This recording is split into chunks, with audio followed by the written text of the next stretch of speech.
Yo, mnasemaje wakurugenzi? Welcome to another episode of Open Conversations with Nesh. Tuko I think episode 10, so I guess, but thanks to you guys. We are at I think 250 subscribers right now as I'm speaking. So time tuna post, I don't know kama itakuwa imeongezeka. But another episode manze, super excited for this show because this is a really good friend of mine. He wanted to come on the show. Aliniambia tu Nesh, nataka kukaa kubonga ma 1-2 na nikasema bana, kama umeona kitu tunafanya ni fiti and you kakwa interested, then why not, let's do the show. So on my right he's called Daniel Omondi. I'll let him introduce himself and what he does. Hey. Hi guys, mi naitwa Daniel Omondi, from Homa Bay County, but currently based in Eldoret. And I'm in love with this city. I'm in love with this town. I also sing. I'm a singer, songwriter, and I'm also a TikTok vlogger. So tanipata pale TikTok, pale social media. TikTok unaitwaje? TikTok naitwa Daniel the Musician. Mi upiga vitu mwaze like kidogo na kucheki vile unabonga. Okay. Ona mami vile minasonga. Got me feeling like I'm going under. Pata niati hapo kwa leo. YouTube, kuna channel YouTube? Niko na channel YouTube. Inaitwaje? Inaitwa Official Black Melody Music. KE mwisho, so official_black_melody_music_KE. Wow. Wow. So I'm super excited. Mnaona what the guy can do manze, and also the guy can talk. So tuko na multi-talented guy over here. That dude can sing, dude can talk, and I just want us to get into it manze, immediately manze, tuanzie. First of all, let's just talk about the situation in the country. We cannot ignore that. Ndio. Unaonaje historia ya Gen Z ile tumezua manze, alafu na Ruto akavuta cabinet secretaries wake wote man. What I can say is one big ups to the Gen Z as a Gen Z born in the year 2000. 97. Oh, 97. It was a time I was saying at many millennial. I didn't want to associate myself with Gen Z. Let me just kubali saa. Really want to say, I'm a millennial Gen Z. Si kutumia simu sana hapo. Director wetu kwanza. Watu wa simu tu hapa. But right now, what Gen Z have been able to do, I associate myself. I'm in born 97, so I'm a Gen Z. So I'm in the team. I'm in the team. Yeah. So one, respect to our fallen comrades, foreign soldiers. Respect to the keyboard warriors. Respect to the online influencers and the guys who are pushing the movement. And this is a great cause. It's a cause that will change lives and will change the country. And it's something that should be motivated. That's the much I can say about that. And I'm so inspired, and I'm part of the movement, and I'm so energized, Mazejo, to make a change for this country, because this is what we need. This is what we need to grow and change, Maze. Hey, Maze, asante sana, actually, I had forgotten, but thank you for acknowledging the ones we've lost. Maze. We acknowledge the ones we've lost, and the blood has not been shed in vain, Maze. In vain. What you're doing right now, Maze, the results might not be seen today, but I think in the future, Maze, our kids will be happy that it really happened, Maze. So, Manze, we thank God for the Gen Z movement. We thank God for what He's doing. I actually feel it's a spiritual move. Manze, it's a spiritual shift that's happening. So, Manze, there needs to be accountability. We need to make sure that our government is working, not for our gain, but for the people around us, for the community, and for the country, Kenya, Manze. So, Manze, shukran for everyone who's been a part of this and everyone who's still fighting for this. Actually, it's Tuesday today when I'm shooting. So, wase huko Nairobi nimeona waki-protest. I don't know in Eldoret. Kumetulia kidogo. The people who are doing it, manze, we salute you, manze, and we say thank you for everything you're doing for the country and for the future of this nation, which is Gen Z. So, Manze, shukran sana manze. And yeah manze, I just thank God that I have a platform that can, unajua hata kama ni msee mmoja ataona akuwe motivated na akuwe inspired. So anyways, now tutataka kuingilia story ya Daniel Omondi manze. The experiences he's gone through. Actually nataka kusema God's goodness manze. Actually today I feel like we're going to speak of God's goodness, God's grace. God's grace, wow, in your life and what you've been experiencing, especially this year too, per se, manze. So you can just give us a small background of where you come from and yeah, your home na vitu kama hizo manze. Kama ulikuanga kijana kusumbua tangu kwetu. I always love starting from that. Napendanga ku start from the origin of the story. Why God alikupatia personalities gani when you came up, and then now we can talk about the incidents that have happened that have shaped you manze. Once again, I'll introduce myself. Mi naitwa Daniel Omondi, son to Philemon Omondi Ochieng and Susan Akai Longor. Yes, you had me right. Susan Akai Longor. She's a Turkana from the northeast. Oh, the mom. Yeah, my mom. Yeah. Make sure we send hii podcast manze. Shout out to my mom. Yeah, to the family. Yeah.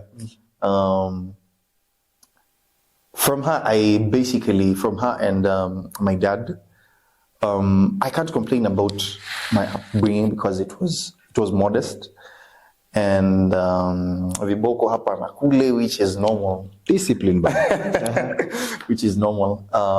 But my mom's move to ensure that me and attach was awesome.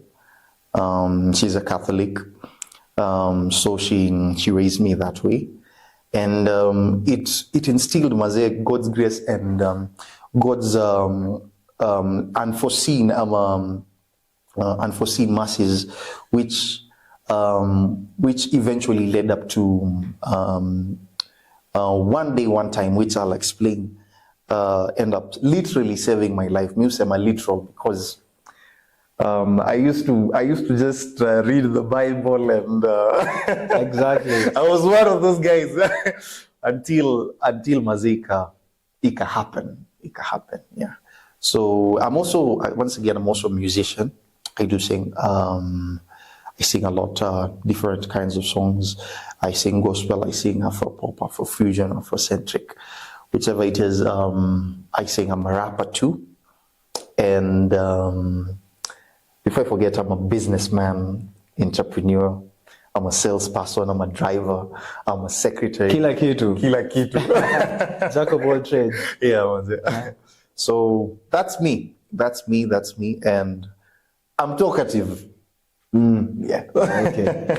So tell us about the incident, Basi. Let's just go in it, Basi. Let's go get to the incident that happened on, was it like 2 months ago? Yeah, it was 2 months ago. It was on the 12th of April. Woke up in the morning.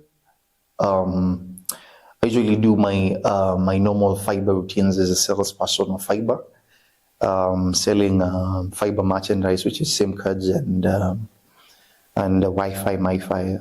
So that day, decided to take a walk. If you're from Eldoret, you'll know a place called Langas. And I stay in a place called Panama, in Langas, in between Konambaya and Kisumu Ndogo. Notorious place, by the way.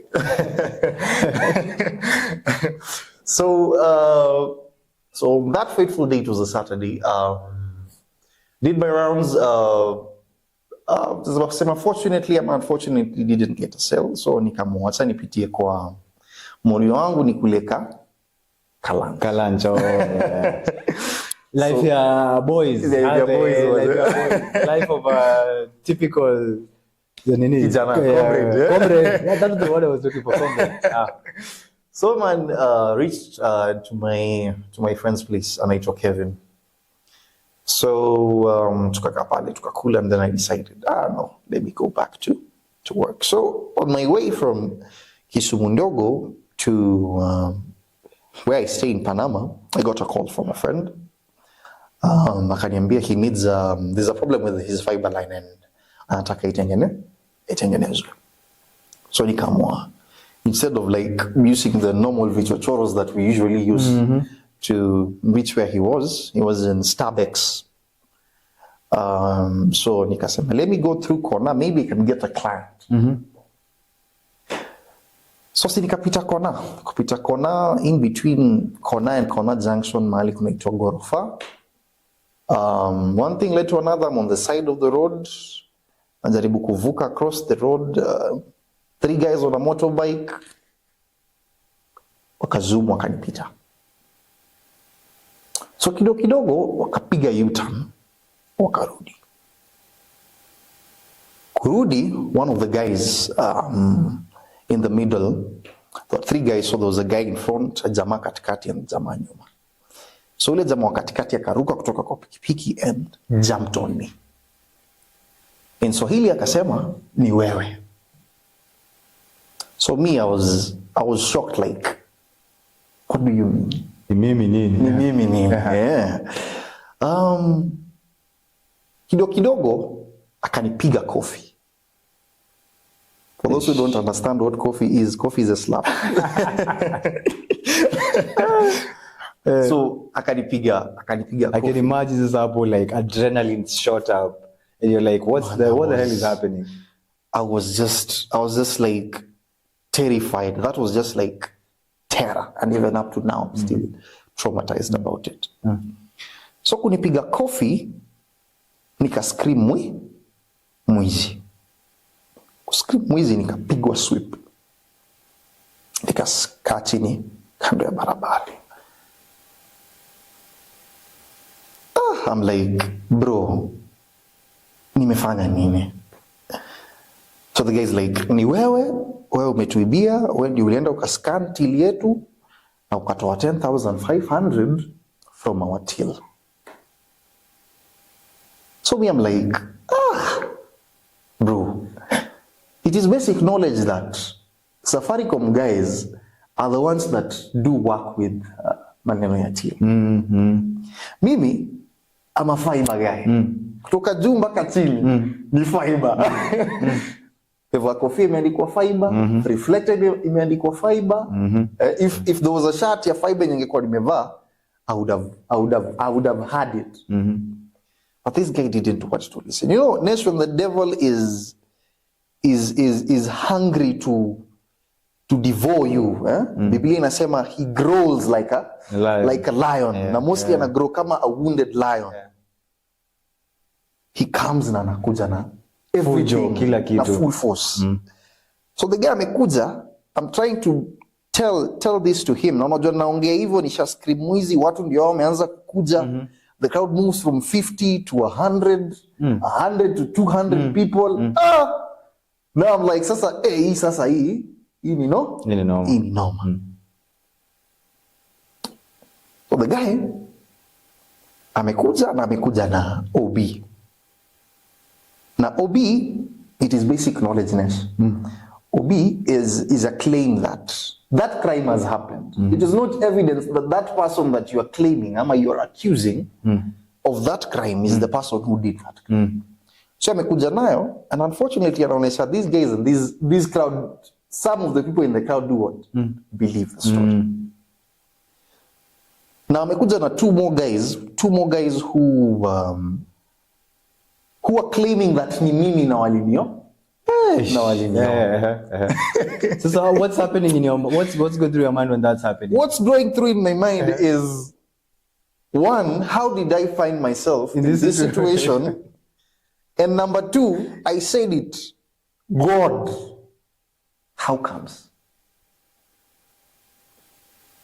So kwa hiyo nini, hiyo tension na the battle that I was having inside me, I screamed out to the Lord. And I want you to see me, because this is something that happened. I screamed out to the Lord na nikasema, Mungu, because mimi nilikuwa najua man, me I'm dead. Screamed out na nikasema, Mungu, wewe unajua mimi sijawahi bia mtu hata siku moja, nisaidie. Na nikarudia, nisaidie. Now before niseme nisaidie and crying out to the Lord, There's a friend of mine, in fact, two friends of mine, and I will not mention their names today. I will not mention their names today. I'll just say they're two friends. The first friend was a guy that tunatoka naye home, Nesh. Somebody who knows me, knows my family. He's also from Rusinga Island, by the way, which is in Homa Bay. So as you know, as you heard, I'm Dan Omondi and I'm a Luo. I spoke the Luo language, and I told him, bro, I've said I'll not mention his name. Bine means kuja. So he came. So kukuja, I told him, explain to these guys, I've dealt with you, register your line ya fiber. Have you ever seen me with the merchandise ya Safaricom, ama dealing with tills, ama ever had that? Akasema, no, huyu jamaa sijawahi. So the accuser akashika jamaa hapa mashati. Kushika jamaa mashati akasema, in fact, there were two guys. Si yeye peke yake. Na ni kama ni wewe.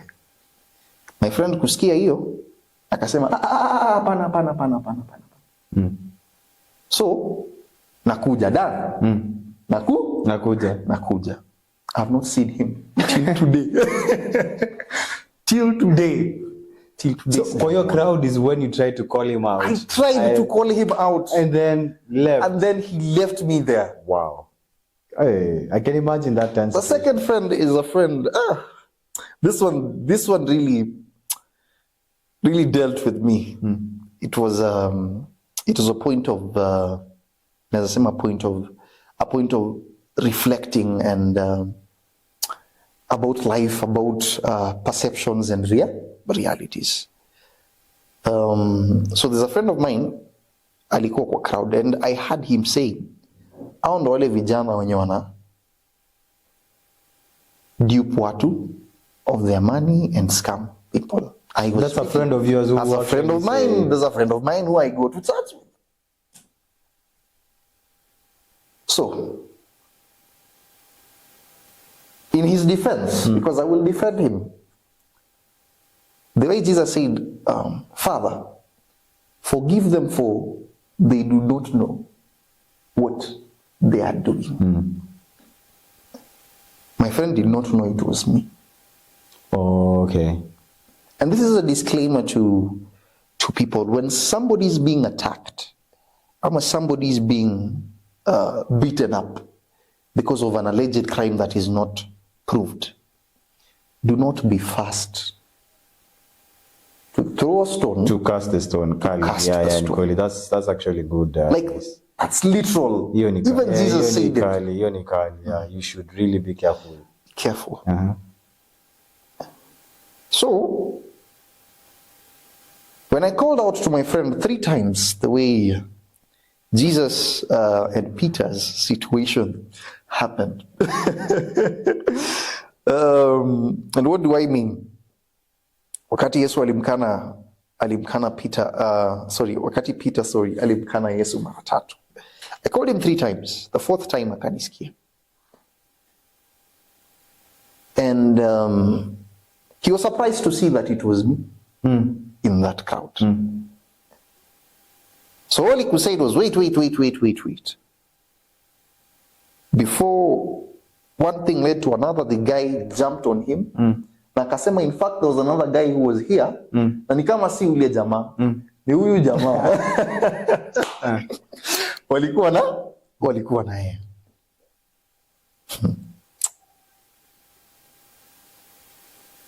So, jamangu alitoka mbio. Jamangu ran for his life. He ran for his life. And I was left there in a crowd that is hungry for blood. Enye mtu akitupa tu mawe tu kidogo hivi, everything just blows. So that was when I screamed out to the Lord, and I said, because I was talking to God and I was telling him, receive my soul, In that statement, that is the weight that statement carried. Receive my soul, forgive me of my sins that I have done, receive my soul. And at the end of the day, that statement also means, wewe unanijua, you know me more than any other person. You know me more than I know myself. Exactly. The accuser is here, and seemingly, it's like he's winning. He has an angle, he has an advantage over me. Because nobody knew me there. The only thing that I could claim and approve was that I work with fiber, and that is what I died with in my mouth. So when I cried out to the Lord, a 50-year-old lady, because I'm assuming she's 50 years, because she's elderly, and I know, I can tell, who was in her salon watching me fight with these guys like it was a fight for my life. Wakati alisikia, I cried out the name of the Lord. She moved from where she was. That name moved her from where she was. Crossed 200 people, took me na kanieka nyuma ya mgongo yake, and said, you are not doing anything to this child. I've watched you guys. I've heard what you have said. And to me, you are not touching this child. What she did is, she did for me the most humanly thing that anyone would have done. And you can say how God uses the weak. It was a woman who came, and an elderly woman. Must respect to women. Respect to women. Man, even my perception and it'll change, maze. It'll change. I never thought it would happen that way, but it happened. So she called the cops. And when the cops came, nikaingia kwa Land Rover. The guy could jump into the Rover. The cops asked me what happened before I could explain what happened. The guy was already explaining his part of the story. The next thing, the cops don't believe me. Naitwa maabusu. Tupo ndani ya sel huko. But that didn't matter to me. Even with all that, naweza sema tisho and hamaki and there are a lot of emotions going on. The one thing that remained clear was the name of God saved my life. Wow, Kali. Whatever happened in the station, that is a testimony. That's a different story. But God saved my life. Wow. So after that happened, we kind of station, they fixed issues. They fixed issues. In the end, my dad talked to his cousin who is in IPOA, and akasema the OCPD of that station knows what is happening, and it's like they league with that guy.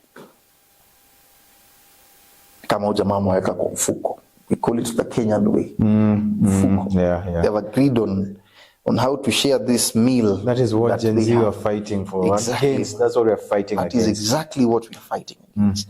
That's the unfairness and the brutality that we are talking about. So in the end, my dad had to pay 10,500.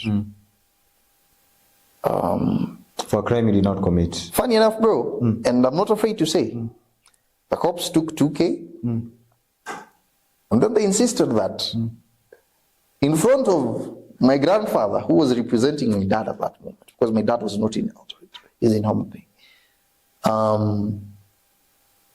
that the guy should give them, the guy who apparently is claiming that Abibiwa, in front of my grandfather, atoe 1,000, ampatie polisi. So you put 3,000 for the cops, 7,500 for the guy, for the complainant.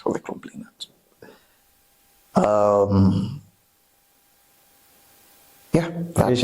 So have you ever discovered the motive for Easter? Because it's funny. I remember we had a discussion about it, and nikakuuliza, if this is something that you did not do, like why would the hell would somebody go through all that trouble. Competition your stuff? Like, have you ever figured it out? You just try to brainstorm over here. And Musema, everything happens so that the Son of Man, that is Jesus Christ, don't get me wrong, there are many Son of Men. Yeah.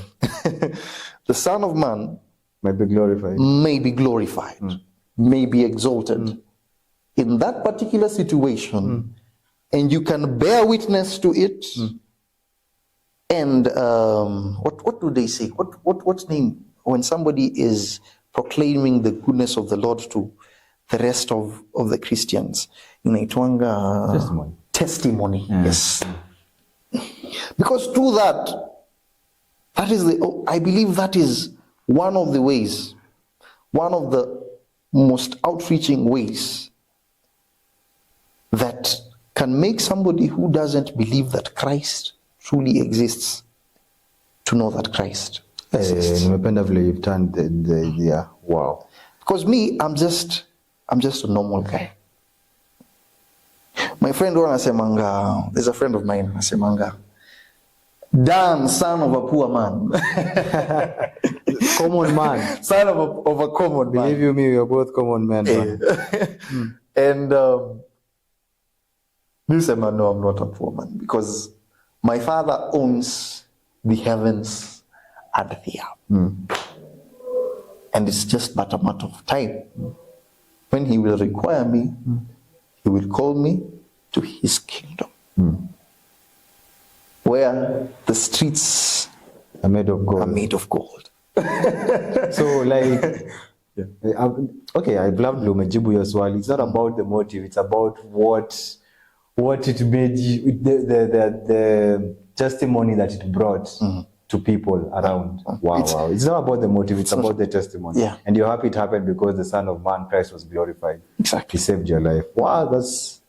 Hey, Kali, mimi hata sikujua hii interview itakuwa tu famous, unajua? But I'm loving it, and this is why I love it being freestyle, is because God takes over, manze, and napenda when it's freestyle as that, and people can sense authenticity. Yeah. That's why I say a space where we celebrate authenticity through meaningful conversations. So fast forward, ukarudi Homa Bay. I remember we had a phone conversation and you said you're not coming back to Eldoret. And then what happened in Homa Bay when you went back home? Man,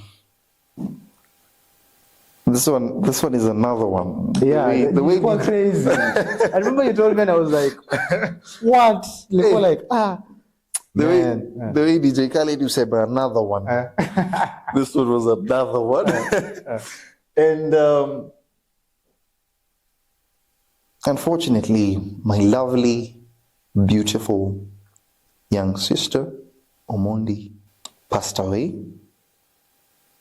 And the way she passed away was very controversial.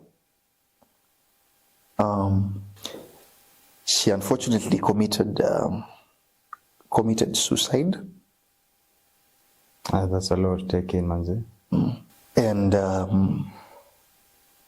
this particular one is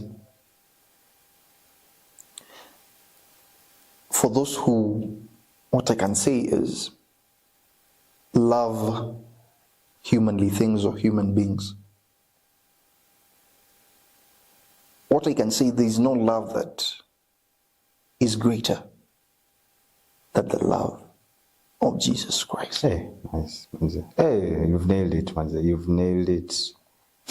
That is, there is nothing truer than that. That is the truth, actually. The other loves are not even true. That is the truth. Not Christ akisema way truth and life, that is the truth. Because it holds you down when moments like that happen. Yeah. And I can't even tell how difficult it was, the way just responding to that, manze. Like, I can tell. And the fact that you survived the mob justice and then also this situation shows the testimony of how God strengthens us during times when we cannot even move.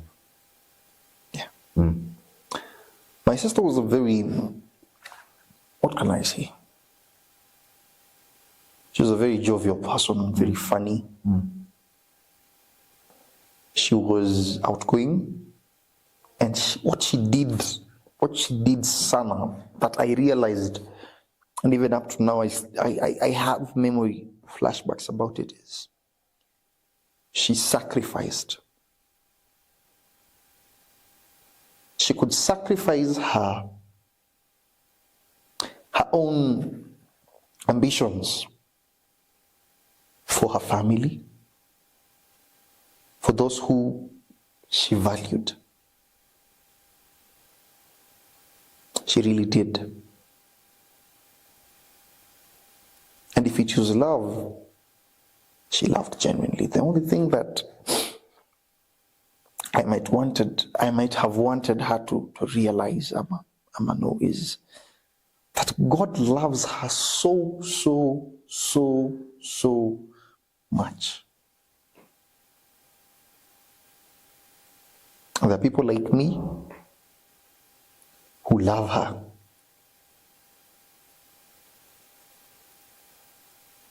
And will always.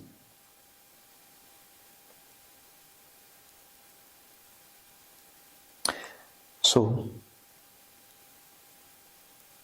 all I can say is, and I pray is, may her soul rest in peace. I want to talk about the circumstances that led to her death, because there's one thing really it's called bitterness. Yeah, bitterness. Actually, yeah. Let's get into it, man. Yeah. And I want to forget. I've forgiven. Mm-hmm. So I want to do what? I want to forget. You want to forget. Wow. I know who pushed her psychologically to that point. But I forgive them. And I pray that God gives me the grace to forget. Because I know it will take time. Yeah. It's barely a month, or even 2 months, since I buried my sister, who I was watching a movie with in the sitting room, funny enough, that particular fateful day, like any other day. I had a conversation with the previous night. And ladies, I repeat again, God loves you more than even this man sitting here loves you, more than anybody who is saying that he or she goes both ways. Ladies, guys, God loves you more. And nothing quantifies, nothing comes close to that type of love. Because for God so loved the world, and it's literal, it's just literal. For God so loved the world that he gave his only begotten Son, so that you and I may receive the gift, because it is a gift. It is not something that we deserve. Okay. Actually, if you doubt that, and the same way you're a testimony, because after you go through a mob justice and then lose your sister, manze, you know, it's so many people that just give up and just go to drugs, and they just destroy themselves. They self-sabotage. But seeing you, actually, I remember when you were having the conversation with Kiniambia, maybe hata Eldoret sitaki kurudi. Nakwambia bro, itabidi, you're a man. And you know vile vina kuaga. See, hapo penye rudi hapo, go there again. Penye hapo penye uliumia, go there again and look your enemy in the face. Yeah, exactly. And right now, Manze, I can't believe you're here. We're doing a show. Manze pamoja. So it's crazy, and it also means the same for me personally, seeing that testimony in your life, Manze, seeing God's goodness holding you through. Now you're back. I can see you pursuing your dreams, Manze. You're doing your exams, Manze. It's really a testament to the grace and the strength that God gives during these difficult seasons of life. Yeah. For me, that one, I made that choice. I made it, and I didn't make it to... That's where people do get it wrong. When you make that choice, you're not making that choice with the church. Because you are the church. Your body is the temple of God. You are the church. So it's about you connecting with who? with God. And then after that, unatafuta fellow believers. Now that is where the church comes in. Because I remember also there's a previous podcast I told a guest of mine that religion, the Christian religion, the Christian faith, that starts religion, because religion is such a bunch of big broad Christian faith is a private faith first before it is public. So first of all, my relationship with God, hata mimi actually nimekam to realize has to be solid so that you come church and you enjoy fellowship with believers. Because the church, people who are sinful will hurt you. And if you do not have that connection with God, you will give up easily. Because we could church because of people, manze, and that crumbles, you will have nothing to stand on. Yeah. And they will disappoint you. They will. That one is disappoint. That is one is you can bet on that. sure. You can bet on that. People will disappoint you. But kama relationship yako na God iko solid, you will still have that place to continue to be loving, to be kind, to be patient, regardless of the world being cold. So this is what I tell the audience, pia manzi. Religion, the faith, the Christian faith has to be private first. You have to be praying every day.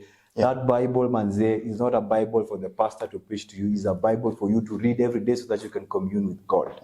So hiyo ni kitu ingine very, very important. I'm sure you also experienced that during those difficult seasons of life.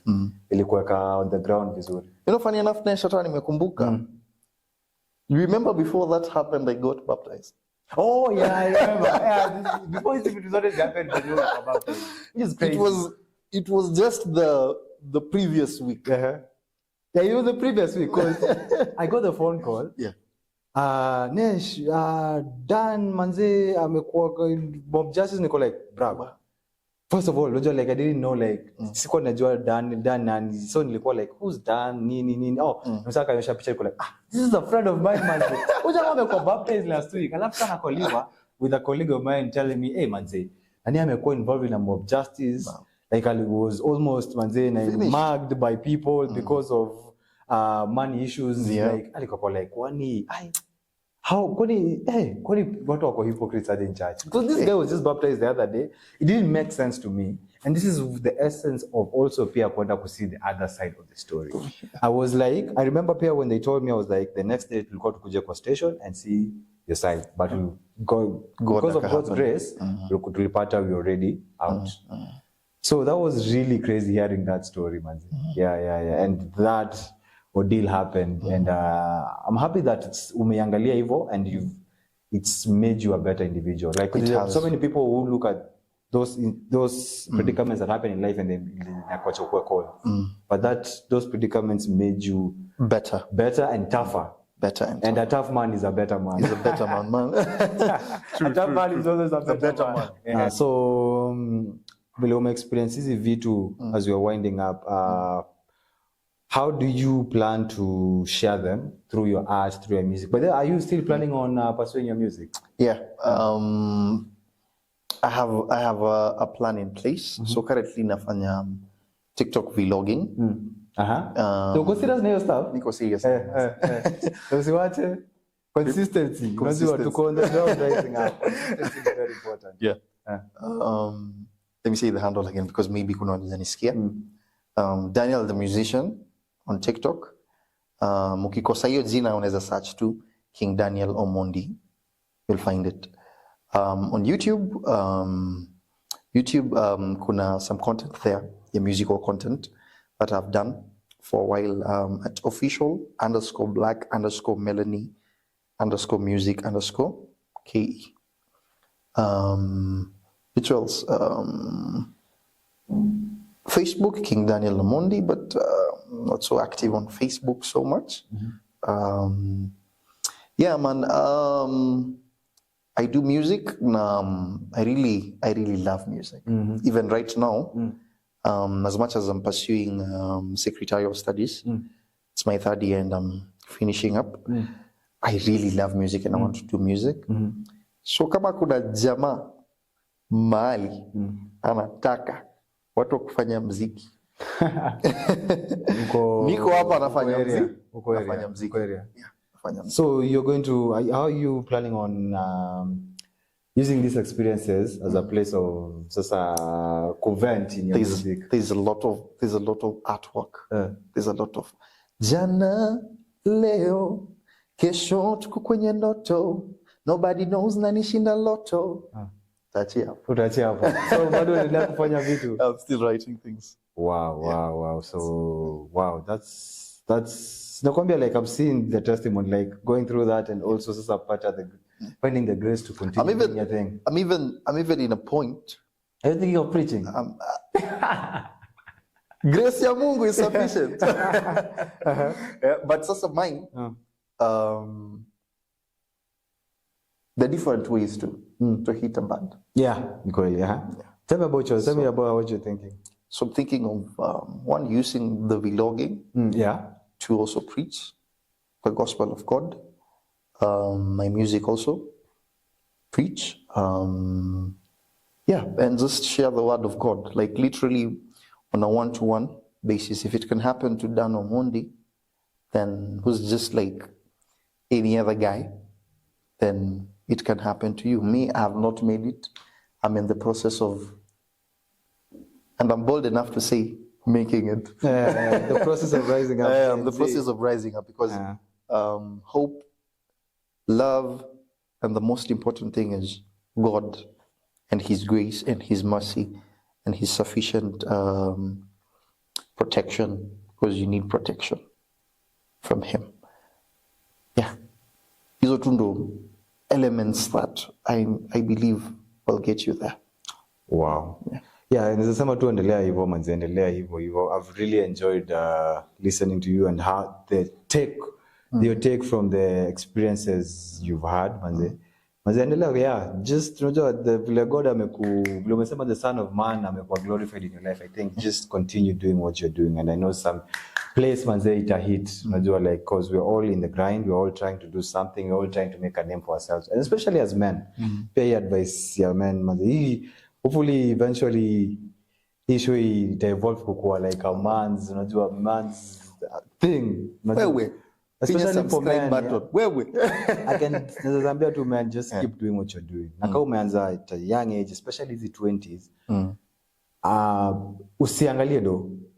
Sahi to just do what you love doing manze. Most importantly, put God first, because God amekupatia your purpose manze, and just do what you're doing manze, and be faithful with the little that you have. Is with the little you have. Ukiwa faithful with the little, hizi vitu zingine tunachia nani? Hizi vitu zingine tunachia God. Na unaishi maisha mengine vizuri sana manze, because just going out there and making something of yourself as a man is very important manze. Yeah. Never underplay your stuff, itakupeleka mbali sana manze. Regarding of the time that God may decide itakuwa kitu kubwa. So I've really enjoyed manze. Man, nime appreciate manze kabisa. I knew you were the guest nilikuwa nataka kuwe nayo manze. Uliniambia tu nataka mshona, I was like lazima tu manze. So hopefully you guys have learned something. Hopefully your faith has been impacted manze, and hopefully you keep continuing manze to keep God manze at the center of your life, kwa sababu yeye unapanga kila kitu. So subscribe, show iendelee kukua big, show iendelee kuwa moto, mageso endelee kukaa manze. Shukran.